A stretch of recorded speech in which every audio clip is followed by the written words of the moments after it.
Qui sont ceux parmi vous qui ont découvert leur passion? C'est-à-dire Leur passion.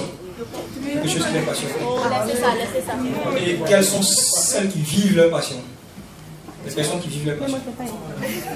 Ce soir, mon texte est un hommage à des personnes qui, en fait, sont considérées comme des folles. Des personnes folles. Je fais allusion aux poètes. Je fais allusion aux écrivains.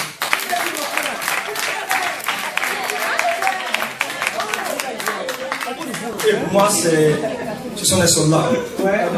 Je les appelle les soldats d'amour. On y va.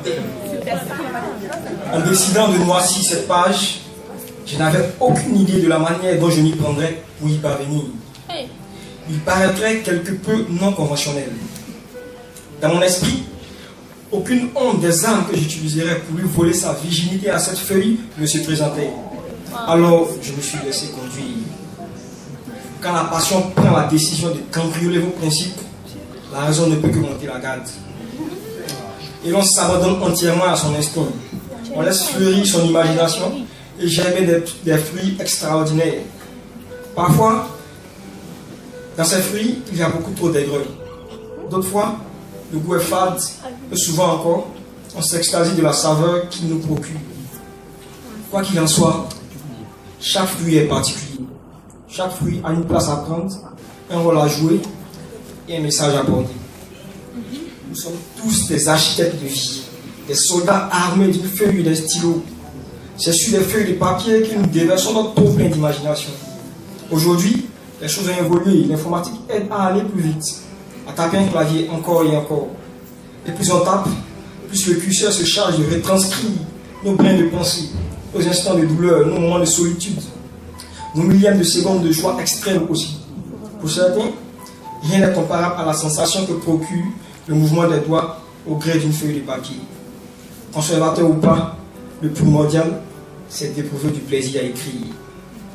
Quand la passion prend la décision de cambrioler vos principes, la raison ne peut que monter la garde. Pour ceux qui ne nous comprennent pas, quoi de plus normal, nous demeurerons des incompris. Ils ne réaliseront jamais le bonheur que peut procurer le pouvoir de créer des personnages, de leur insuffler une vie, des caractères particuliers. Ça, ils ne comprendront jamais. Amen. Mais dans le fond, peut-être que nous le sommes bien. De vrais, des fous au pouvoir extraordinaire.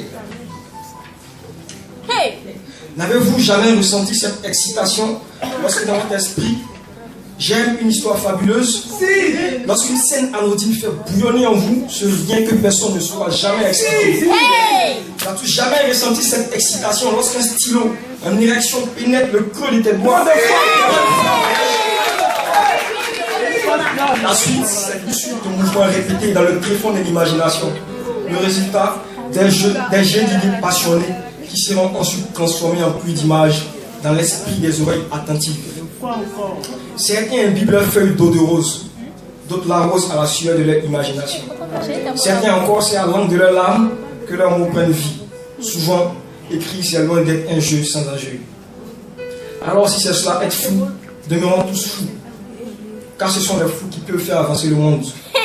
Ne baissons jamais les armes. Nos mots, un jour ou l'autre, seront pour quelques-uns des éveilleurs de conscience, des mouchoirs pour essuyer des larmes, ou encore des catalyseurs de souvenirs, ou même des substances hilarantes.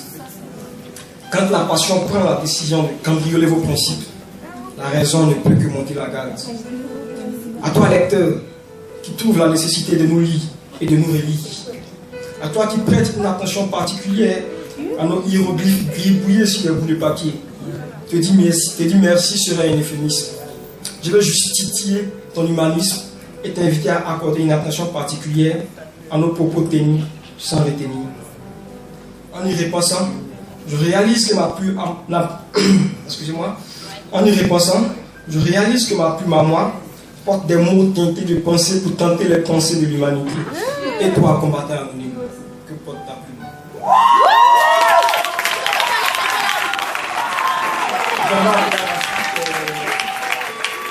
Rachel Sobo. On a écrit la chaîne.